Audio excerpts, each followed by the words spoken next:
Bonjour à tous et bienvenue dans ce tutoriel dédié aux particules dans 3ds Max. Donc c'est un tutoriel qui va se découper en 3 parties. Dans la première, on va faire un tour d'horizon des systèmes de particules natifs de 3ds Max. Donc c'est une introduction dédiée aux débutants ou aux artistes qui veulent utiliser des systèmes de particules très simples pour ajouter de petits effets à leur scène. La deuxième partie sera tout d'abord consacrée à ParticleFlow, qui est le système de particules nodales historique de 3ds Max, et puis on passera sur TypeFlow, qui est un plugin sorti en 2019 et qui est inspiré de ParticleFlow.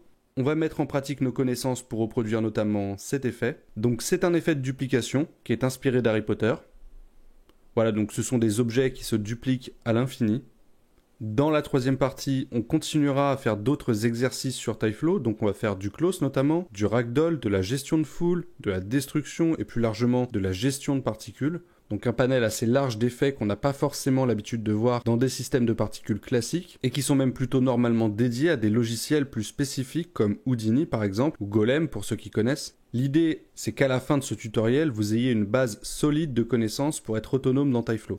Donc voilà, on verra un peu de tout, on abordera même un petit peu de script. Alors, c'est pas une partie obligatoire, je sais qu'il y en a qui aiment pas du tout ça, donc rassurez-vous, ça restera optionnel. Et enfin, dans la quatrième partie, on verra les ponts et les connexions qu'on peut faire entre TypeFlow et d'autres plugins, comme FumeFX par exemple. On parlera de meshing avec Frost, mais aussi de Krakatoa, qui est un moteur de rendu dédié aux particules. Donc voilà, j'espère que ça va vous plaire, je répondrai bien sûr à vos questions, je vous retrouve dans la première partie, à tout de suite.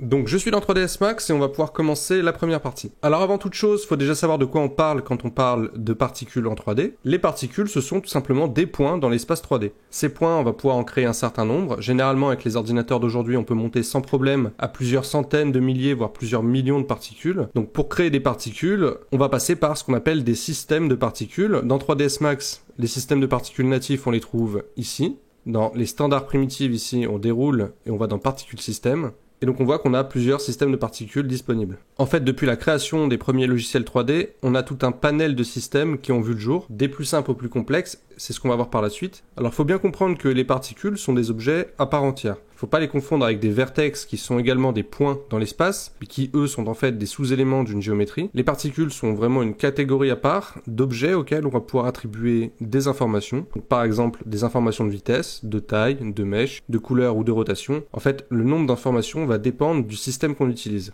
Donc on va commencer par voir le plus simple des systèmes, ici le spray. Donc pour le créer, je viens le sélectionner dans mes objets et je le dessine tout simplement dans ma vue 3D. Donc je vais me mettre en plein écran, je vais centrer ici mon spray. Donc on voit qu'on a une icône avec une indication de direction. Et donc si je viens me déplacer dans ma timeline, je vois que des particules ont été créées. Donc tout à l'heure je vous disais que les particules sont des points dans un espace 3D. Mais si je viens ici dans l'onglet Modify, je vois que ici, dans les paramètres du spray, je vais avoir plusieurs manières d'afficher mes particules dans mon viewport. Ici on voit des drops, donc les drops sont simplement des petites lignes, des petits traits. Je peux afficher mes particules sous forme de points.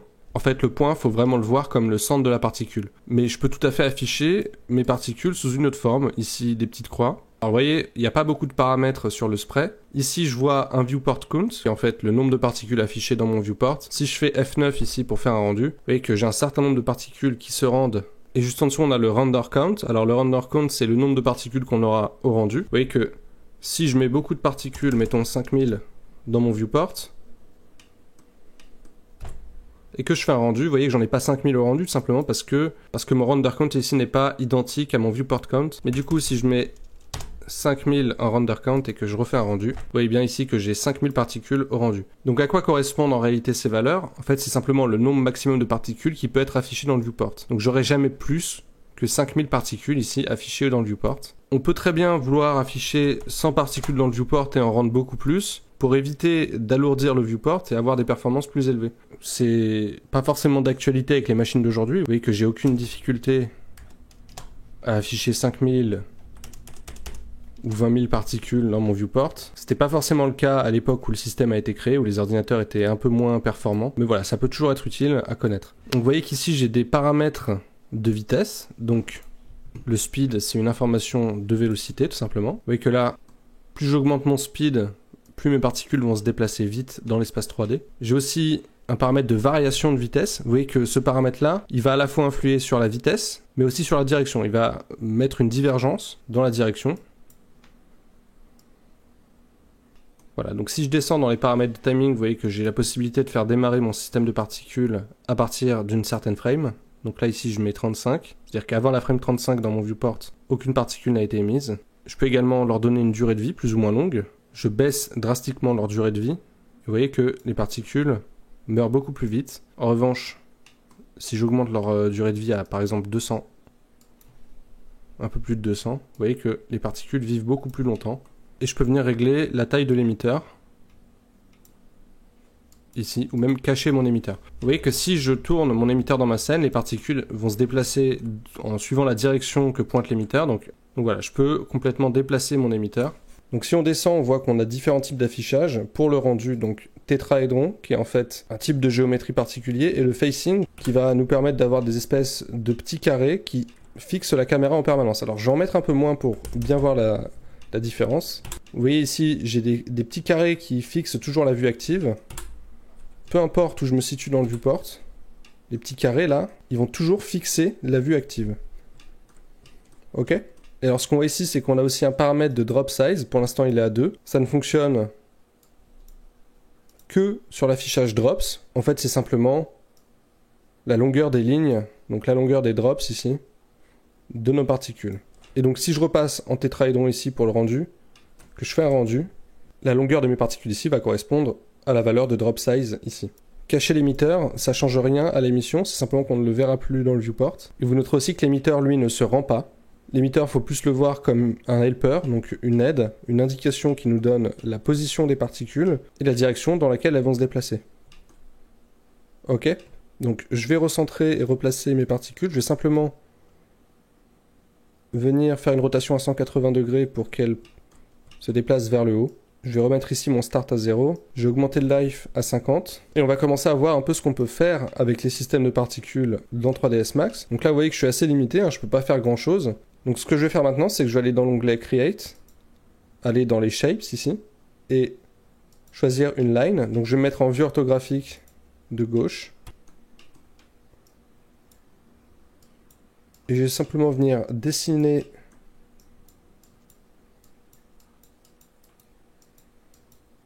une line. D'accord. Maintenant, si je veux que ces particules suivent cette spline, je vais aller ici dans les space warp, aller chercher un pass follow, le créer dans ma scène. Je vais aller piquer dans mon pass follow, dans les paramètres du pass follow, la line que je viens de faire. Et je vais venir utiliser ici l'outil Bind to Space Warp. Alors le Bind to Space Warp, c'est simplement l'outil qui va nous permettre de relier un Space Warp à n'importe quel objet dans 3ds Max. Alors il peut se faire dans les deux sens. Je peux soit venir cliquer sur le Bind to Space Warp et le relier à mon système de particules, ou l'inverse. Et vous voyez que si je viens sélectionner mon système de particules, mon spray, j'ai ici un modifieur qui apparaît dans sa pile de modifieurs qui est le Pass Follow Binding en World Space Modifier. Donc là on voit que mes particules vont suivre ma spline. Alors je vais simplement repasser en dots. Et si je retourne dans les paramètres de mon pass follow, vous voyez qu'ici j'ai des paramètres de motion timing qui vont me permettre de customiser l'animation de mes particules. Donc ici on a un start frame. Comme on l'a vu tout à l'heure, c'est le moment à partir duquel commence l'animation. Donc on va rester à 0 pour l'instant. Le time travel, c'est une indication de temps. C'est en fait combien de temps ont les particules pour se déplacer tout au long de la spline. Donc là ici, on voit que les particules ont 30 frames pour se déplacer. Si je mets plus de temps, on voit que les particules auront plus de temps pour se déplacer. Alors évidemment, pour l'instant, elles meurent bien avant. Donc on retourne dans notre spray. Dans les paramètres du spray, on va venir augmenter la durée de vie. On va passer à 500. Alors là, qu'est-ce qui se passe? C'est qu'au bout de la frame 100, le pass follow arrête de fonctionner. Il faut venir lui dire d'exister, enfin d'influer les particules. Ici, je vais mettre 5000 pour être tranquille. Voilà. Et donc, ce qu'on voit, c'est que les particules, quand elles arrivent au bout de leur chemin, elles vont d'elles-mêmes recréer un pattern. Elles vont resuivre le pattern qu'elles ont suivi avant, à partir de l'endroit où elles ont arrêté. Et elles vont faire ça à l'infini. Je peux évidemment venir rajouter de la variation ici. Donc, certaines particules vont finir le trajet plus vite que d'autres. Donc elles vont en fait se déplacer plus vite que d'autres. Donc c'est une variation qui s'effectue en pourcentage. Alors ici on voit que j'ai d'autres paramètres qui vont me permettre de venir customiser mon animation. On peut venir resserrer les particules sur l'axe de déplacement par exemple. Le stream swirl, ça va nous permettre de faire tourner les particules autour de la spline, vous voyez. Donc on peut imaginer des effets magiques avec ça par exemple. Alors on a d'autres types de paramètres, on va pas tous les voir, simplement pour montrer un peu comment ça marche. Et donc une fois que j'ai mis mon space warp, ici le speed de mon spray, lui, n'a plus aucune influence sur le déplacement de mes particules. Ça, faut bien le noter. Donc là, si je fais un rendu, vous voyez que j'ai un certain nombre de particules qui apparaissent, qui suivent bien la spline que j'ai dessinée. Alors, au niveau de la couleur, en fait, les particules, elles vont simplement prendre la couleur par défaut de l'objet. Donc, la couleur, on la modifie ici. Donc là, pour l'instant, c'était une sorte de bleu, je vais passer sur du rouge, du rose. Si je refais un rendu, vous voyez que la couleur a changé. Je peux évidemment venir lui appliquer un matériau custom. Donc, je vais créer un matériau standard.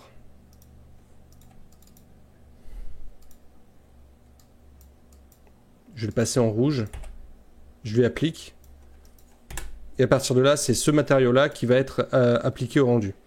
Donc l'intérêt d'utiliser ce genre de matériau, c'est qu'après, on peut venir évidemment utiliser dans la diffuse des maps, par exemple si on veut faire de la smoke, et donc venir customiser un peu plus l'aspect de nos particules. Ok, donc maintenant qu'on a fait un petit tour d'horizon du spray, on va voir un autre système de particules qui est le super spray. Donc pareil, je viens le sélectionner dans mes objets, et puis je le dessine dans ma scène. Donc je vais le centrer. Donc le super spray, c'est une version améliorée du spray. Donc comme pour le spray, on va avoir une icône qui pointe dans une direction, avec des particules qui sont émises dans cette direction. Donc si on s'attarde un peu sur ces paramètres, on voit qu'on en a beaucoup plus que pour le spray. Donc ces paramètres vont se détailler en plusieurs sous-menus. Donc je vais simplement, pour avoir une meilleure visibilité dans mon viewport, isoler mon spray en cliquant sur cette petite icône ici. Voilà. Donc je vais commencer par venir réduire la taille de mon icône. Voilà.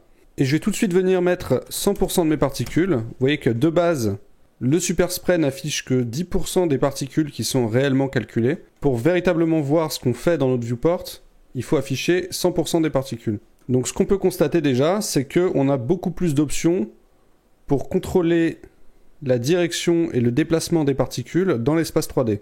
Souvenez-vous que dans le spray, on n'avait qu'une seule option de vélocité et qu'une seule option de variation qui contrôlait à la fois la vélocité et la divergence. Ici, on va pouvoir vraiment venir séparer chacun des paramètres. Donc, on va pouvoir venir jouer sur des axes. Vous voyez ?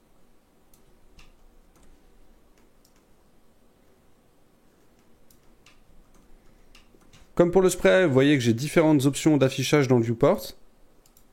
On connaissait les dots et les ticks. Ici, on va avoir le mesh. Le mesh qui va simplement nous permettre d'afficher une géométrie sur nos particules. Donc si je viens ici dérouler le menu Particle Generation, je vais pouvoir contrôler la quantité de particules émises. Donc pour faire simple, le rate, c'est un flux de particules qui va être généré constamment. Le total de particules, c'est comme son nom l'indique, un nombre prédéfini de particules qui vont être émises sur la durée d'émission de notre super spray. Donc ici, on voit que notre super spray va émettre de la frame 0 à la frame 30. Si je définis un total, de la frame 0 à la frame 30, j'aurai 100 particules émises. Donc je me répète, mais l'intérêt du rate, c'est de pouvoir avoir quelque chose de beaucoup plus constant, et ce, même si je change des paramètres d'émission. Vous voyez que je peux augmenter mon emit stop ici, et j'aurai toujours quelque chose de constant. Alors de base, le super spray, il va afficher les particules jusqu'à la frame 100. Pour être tranquille, on va pouvoir mettre un chiffre comme 5000, et voilà. En gros, si je suis satisfait de la quantité de particules émises et de l'aspect qu'elles ont dans mon viewport, mais que je souhaite étendre la durée d'émission, vaut mieux passer par un rate, puisque je vais conserver cette animation, tandis que si je passe en total, vous voyez que je vais à chaque fois devoir réajuster la quantité de particules en fonction de la durée d'émission.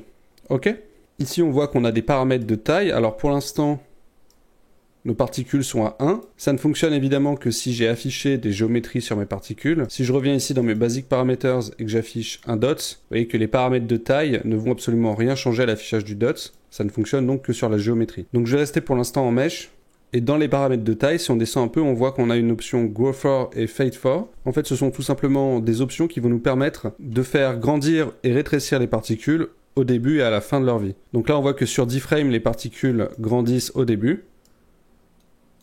Elles mettent 10 frames pour atteindre leur taille maximale. On voit ici que les particules ont une durée de vie de 30 frames. Et donc à partir de la frame 20, elles vont commencer à rétrécir puisque j'ai un fade for ici de 10 frames. Je peux venir évidemment changer ces valeurs pour customiser l'animation de mon scaling. Si je mets 0 dans Grow For, les particules naissent instantanément avec leur taille maximale. Et si je mets 0 dans fade for, elles ne rétréciront jamais avant de mourir. Ici, on voit qu'on a des paramètres de variation. Alors, c'est une variation ici qui va concerner la taille. Elle se fait en pourcentage. On voit ici qu'on a aussi des paramètres de variation pour la durée de vie. Donc, si on veut que des particules vivent plus longtemps, par exemple. Et en général, dans les systèmes de particules, dès qu'on a de la variation, on va avoir ce qu'on appelle un seed. Le seed, c'est tout simplement ce qui va permettre de randomiser les paramètres de variation. Donc, je peux cliquer ici sur New, ou venir ici directement modifier ce chiffre. En fait, vous voyez qu'à chaque fois que je change le seed, les variations s'appliquent sur différentes particules avec différents paramètres. Donc ça permet facilement d'avoir des looks différents. Si par exemple je décide de dupliquer mon système Super Spray, que je veux globalement conserver la même animation mais avec un look un peu différent, je peux venir comme ça effectuer des variations et ça me permet d'avoir rapidement quelque chose de plus naturel quand je duplique mes systèmes. Ok? Donc je vais le supprimer celui-là. Je vais retourner sur mon premier Super Spray. Alors ici évidemment j'en ai pas parlé mais on a la vitesse des particules. Donc le speed avec une variation. Mais contrairement au spray, la variation du speed ici va concerner simplement la vélocité et non pas la divergence. Donc on n'a aucune divergence si j'ajoute de la variation. Simplement une différence de vélocité entre les particules. Je vais simplement venir replier ce menu. Et on va dérouler le menu Particle Type. Dans le menu Particle Type, on voit qu'on a la possibilité de choisir parmi différents types de particules. Donc pour l'instant on est en triangle, vous voyez. Je peux évidemment venir chercher des cubes. Le facing, on l'a déjà vu, ce sont des planes qui vont en fait fixer la vue active en permanence. Donc là, si je me tourne et que je rafraîchis en me déplaçant dans ma timeline, vous voyez que les planes vont toujours fixer la vue active. Ça, on l'a déjà vu. Le tétra, qui est en fait le tétraédron qu'on avait déjà dans le spray. La sphère, des petites étoiles. Alors ici, on a la possibilité de choisir le métaparticule qui est en fait une sorte de blob mesh qui va créer un maillage en fonction de la proximité des particules. Donc ça peut être utile par exemple pour faire des gouttes d'eau, puisque ça nous permet de lier comme ça plusieurs particules, et je vais pouvoir venir jouer sur la tension pour agréger plus ou moins de particules en fonction de leur proximité. Et puis j'ai un troisième type de particules qui est l'instanset géométrie. Alors l'instanset géométrie va nous permettre simplement d'aller choisir nous-mêmes une géométrie affichée sur nos particules. Donc je vais venir créer ici, dans les extended primitives, je vais venir aller chercher un torus knot. Voilà, je retourne dans mon Super Spray et je vais venir aller piquer mon torus knot. Alors de base, il est beaucoup trop grand, donc je vais retourner dans mon Particle Generation et je vais baisser sa taille à 1. Je vais même pouvoir baisser encore un peu plus. Et donc là, vous voyez que la géométrie affectée à mes particules, c'est mon torus knot. Vous voyez que de base, les particules ont un spin, donc le spin, c'est simplement une rotation en continu sur un axe. Si je veux supprimer ce spin, je passe mon spin time à 0, et là vous voyez que j'ai plus aucune rotation. Je peux choisir sur combien de frames va se faire ma rotation. Je peux évidemment rajouter de la variation là-dedans. Par défaut, le spin il va se faire de manière random, c'est-à-dire que les particules vont tourner un peu dans tous les sens. Je peux venir évidemment définir moi-même les axes de rotation.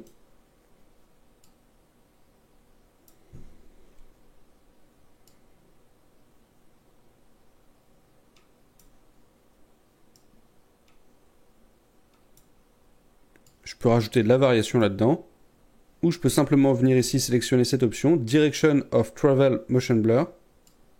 Et si j'augmente le paramètre Stretch ici, vous voyez que les particules vont s'étirer en fonction de la direction qu'elles vont suivre.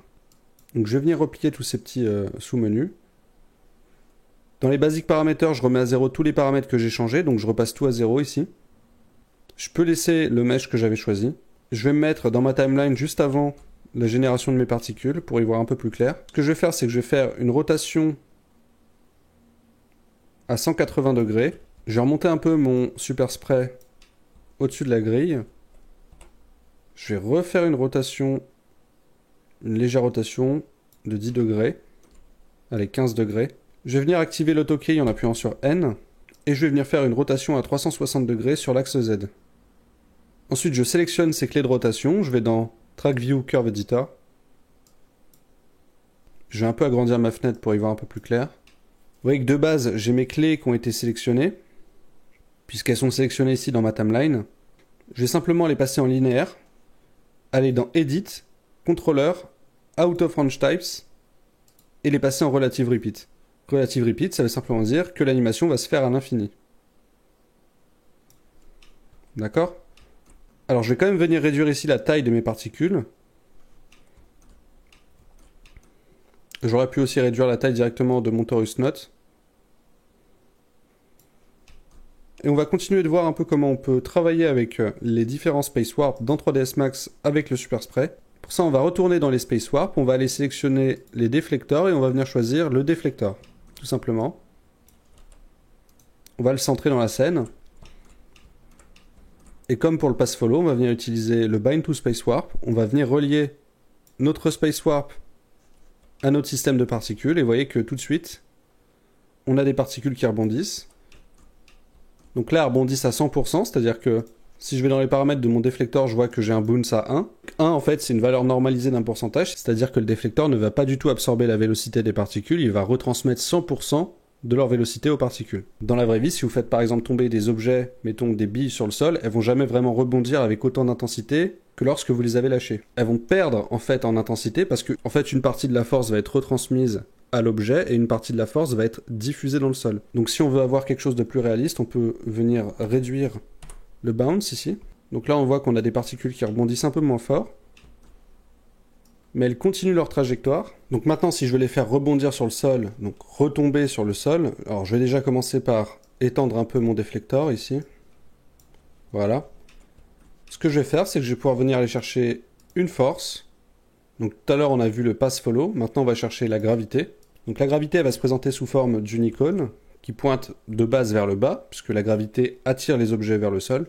Et comme pour le reste, on va venir la binder à notre système de particules avec le bind to space warp. Donc là, évidemment, on a perdu un peu de force. Ce qu'on peut faire, c'est qu'on peut venir réajuster le bounce du déflecteur. On voit que notre déflecteur a d'autres paramètres, donc on va pouvoir ajouter de la variation dans le bounce pour que toutes les particules ne rebondissent pas avec la même force. De manière générale, quand on rajoute de la variation, ça permet d'ajouter un peu plus de naturel à notre animation, puisque dans la vie, rien n'est vraiment tout le temps identique. Le chaos, lui, il faut plus le voir comme de la divergence, c'est-à-dire qu'il va varier la direction dans laquelle les particules vont rebondir. La friction, elle va permettre, comme son nom l'indique, d'ajouter une friction, donc de retenir les particules contre le sol. Là, pour l'instant, elles glissaient contre le sol, contre notre déflecteur. La friction va permettre de les retenir un peu, donc de leur faire perdre plus de force au cours du temps. Et je peux venir jouer comme ça avec les différents paramètres de ma gravité et de mon déflecteur. Et donc si je clique sur mon spray, on voit bien que dans la pile des modifieurs, je vais avoir ma gravité et mon déflecteur. Donc dans l'ordre dans lequel je les ai ajoutés, j'ai d'abord ajouté mon déflecteur, puis la gravité. Je peux évidemment les désactiver directement dans la pile des modifieurs pour complètement annuler leur effet sur les particules. En fait, on va pouvoir ajouter autant de space warp qu'on veut à notre système de particules. Donc là, je vais prendre un drag. Le drag va permettre simplement d'atténuer la vitesse de mes particules. Donc de base, vous voyez qu'il a des paramètres de timing. Moi, je vais le passer de moins 5000 à plus 5000. Histoire d'être tranquille, parce que sinon, avant la frame 0, il va pas être actif, après la frame 100, il va pas être actif. Je vais venir le relier avec mon bind to space warp à mon système de particules. Et là, vous voyez que j'ai quelque chose de plus concentré. En fait, le drag a simplement ralenti mes particules. Alors, le drag, il peut prendre plusieurs formes. De base, c'est un cube. On peut aussi en faire une sphère ou un cylindre. Moi, je vais rester en cube. Vous voyez que par défaut, le drag ralentit les particules de 5% sur tous les axes. Donc l'intérêt, c'est que ce sont les axes du drag. C'est-à-dire que si je décide de ralentir mes particules que sur l'axe X, vous voyez que les particules vont être aplaties sur un axe, mais que si je tourne mon drag, l'effet va s'effectuer en fonction des coordonnées locales de mon drag, et non pas du world. Donc je vais supprimer mon drag parce que j'en ai pas besoin pour l'instant, c'était juste pour vous montrer. Je vais également venir le supprimer dans la pile des modifieurs, puisqu'il n'existe plus dans ma scène. Si je déroule ici le menu Particle Spawn, je vais voir des options qui concernent le spawn des particules. Donc en fait, les particules vont être capables de pouvoir spawn d'autres particules, donc créer d'autres particules, en fonction de certains paramètres. Donc de base, il est sur None, c'est-à-dire que les particules ne vont pas créer d'autres particules. Ici, je vais pouvoir le mettre en Spawn on Collision. Donc là, vous voyez que le Spawn on Collision va tout simplement faire créer des particules à l'impact avec le déflecteur. Le paramètre KO ici va me permettre de varier la direction que vont prendre les particules qui viennent d'être spawn. Je vais pouvoir jouer évidemment sur le speed. Ici, si je mets en Inherit Parent Velocity, les particules mères vont transmettre la vélocité à leurs enfants. voyez. J'ai aussi une autre option qui s'appelle le Spawn Trails. Donc le Spawn Trails, il va simplement venir créer des particules en fonction de la distance parcourue par les particules mères. Si je mets mon KO ici à 0 et que je coche l'option Inherit Parent Velocity, on a bien des particules qui sont spawnées en fonction de la distance parcourue. Alors ça peut devenir lourd avec ce genre de système, c'est pour ça qu'on peut ici venir réduire l'affichage des particules. Donc maintenant qu'on a fait un tour d'horizon du super spray, on va pouvoir venir le supprimer. Donc je retrouve ma scène de base et on va voir un peu les autres systèmes de particules. Donc on a vu pour l'instant le spray et le super spray, on va passer au P-array. Donc pareil, je viens le dessiner dans ma scène, je vais le centrer. Donc on voit qu'on a une icône qui se présente sous la forme d'un cube. On va pas avoir ici de flèche qui indique une direction et si je me déplace dans ma timeline, vous voyez qu'aucune particule n'a été créée. En fait, la particularité du P-array, c'est qu'il va nous permettre de spawn des particules en fonction de la géométrie d'un objet. Donc ici, on voit qu'on a un paramètre qui s'appelle pickObject. Je vais simplement venir piquer mon torus node. Et là, vous voyez que les particules sont émises à partir du torus node. Donc tous les paramètres qu'on a vus avant dans le super spray, ils s'appliquent au P-array. La seule vraie différence du P-array, c'est qu'il va nous permettre de faire spawn des particules sur la surface d'un objet. On peut évidemment customiser l'endroit où on veut voir apparaître nos particules. Donc sur la surface, sur les edges, sur les vertex, selon un certain nombre de points sur la surface. Donc je peux par exemple limiter l'émission des particules à un seul point sur la surface. Donc là en l'occurrence toutes les particules vont être émises de ce point-là, vous voyez. Et si je viens ici rajouter un modifieur qui s'appelle polyselect et que je viens sélectionner ces faces ici, et que je retourne dans mon P-array en lui disant d'utiliser les sous-objets sélectionnés, vous voyez que les particules sont émises depuis les faces sélectionnées. Alors ce qu'on peut faire ici pour être sûr de conserver la sélection qu'on a faite, c'est de venir, en étant en mode sous-objet, rajouter un modifieur qui s'appelle le attribute holder, et là on voit que la sélection de polygone a bien été conservée par l'attribute holder. Donc ça c'est une petite astuce. Je vais juste venir changer la couleur pour y voir un peu plus clair. Voilà. En fait, c'est basiquement la même chose qu'un super spray, avec une option supplémentaire qui est de choisir un objet comme émetteur de particules. Ok, donc on va supprimer le super spray, on va passer rapidement sur les autres. Alors le blizzard, ça va être la même chose qu'un super spray, c'est-à-dire qu'on va retrouver les mêmes paramètres que dans le super spray, vous voyez. Donc on va pas s'attarder dessus. Le snow, lui, il a très peu de paramètres. Vous voyez qu'il est déjà paramétré pour faire en fait de la neige. Donc on voit que ces shapes, c'est en fait des petits flocons. Ici, flakes.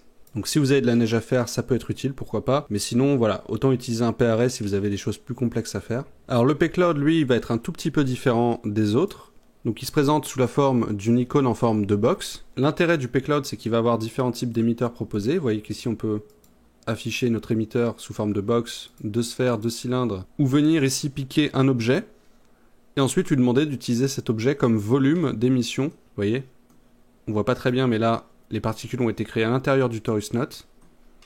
Globalement, on va retrouver les mêmes paramètres que dans les autres systèmes de particules. L'intérêt du P-cloud, je dirais, c'est de pouvoir créer directement à la frame 0 des particules dans un volume. Et ça peut être utile si par exemple vous avez des particules en suspension à faire.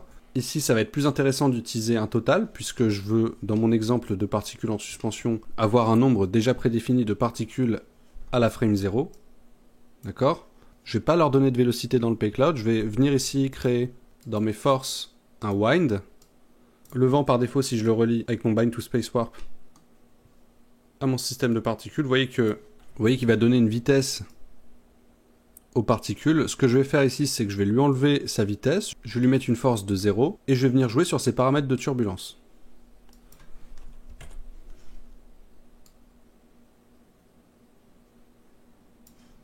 Donc par défaut, le P-cloud, il affiche les particules jusqu'à la frame 100, on va mettre 100 000 ici. On va leur donner une durée de vie de 50 000, c'est juste pour être tranquille. Je vais pouvoir éventuellement rajouter un drag, si je trouve que mes particules sont un peu rapides.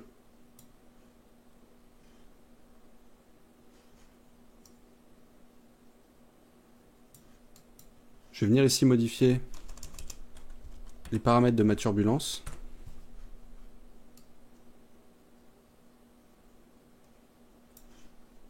Et donc vous pouvez venir comme ça jouer avec vos paramètres de turbulence pour créer des particules en suspension par exemple.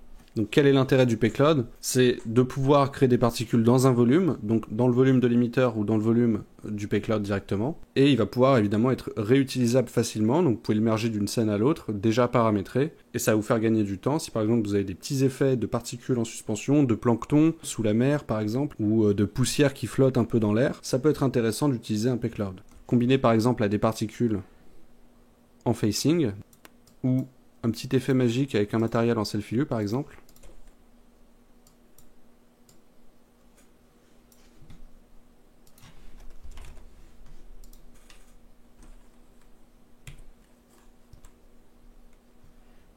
Vous voyez qu'on peut rapidement avoir quelque chose de sympa.